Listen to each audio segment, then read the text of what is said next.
তোমার মা কাজের বুয়া। স্যান্ডেলগুলো খুলে আমার হাতে দাও। তোমার দুই গালে দুটো বাড়ি মারি আমি। টাকা ফেরত দাও আমার। তুমি প্রয়োজন আমার সাথে সম্পর্কটা রেখো না।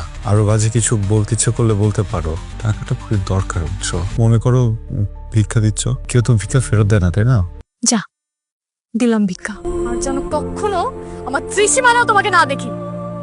তুমি এতদিন আমাকে মিথ্যা কথা বলছো। তোমার মা আয়া, তোমার বাবা নাই। এত মিথ্যা কথা বলার পর আবার তুমি টাকা নিছো আমার থেকে। তাই চেহারা দেখছো আয়নায় নিজে? দাঁড়াইছো কখনো আয়নার সামনে? তোমার সাথে আমার যায়?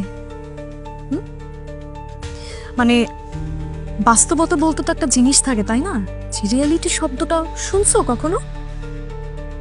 স্যান্ডেলগুলো তো তোমার। স্যান্ডেলগুলো খুলে আমার হাতে দাও। তোমার দুই গালে দুটো বাড়ি মারি আমি। টাকা ফেরত দাও আমার। এক্ষুনি আমার টাকা ফেরত দাও। আমি চলে মিথ্যাটা বলে টাকাটা নিয়ে যেতে পারতাম, তো আমি সত্যটা বললাম। টাকার জন্য সত্যি বলছো? সত্যি বলে উদ্ধার করে ফেলছো তুমি। এক্ষুনি এই মুহূর্তে আমার টাকাটা ফেরত দাও। আর এরপর এই চেহারা জীবনেও যেন আমি না দেখি।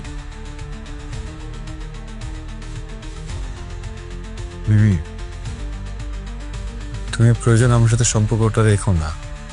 আরো বাজে কিছু বলতে ইচ্ছে করলে বলতে পারো। টাকাটা খুবই দরকার, বুঝছো? জানি রাগ করে আসো। মনে করো ভিক্ষা দিচ্ছ, কেউ তো ভিক্ষা ফেরত দেয় না, তাই না? আমি কথা দিলাম আমি এটা আগের মাসে ফেরত দিয়ে দেবো। প্লিজ আমি টাকাটা নিয়ে যাই, প্লিজ প্লিজ। ভিক্ষা লাগবে না? যা দিলাম ভিক্ষা।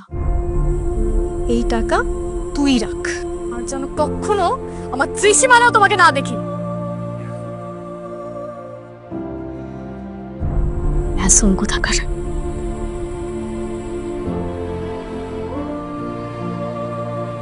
আমি না কষ্ট পাইনি, আসলেই কষ্ট পাইনি। যে জিনিসটা ঘটবে এর আভাস আমরা যখন আগে থেকেই পাই তখন আর কষ্ট পাই না। এটা একদিন হওয়ারই ছিল। আমরা যা ভাবি তা ঘটে গেলে সেই কষ্ট আমাদের ছুঁতে পারে না।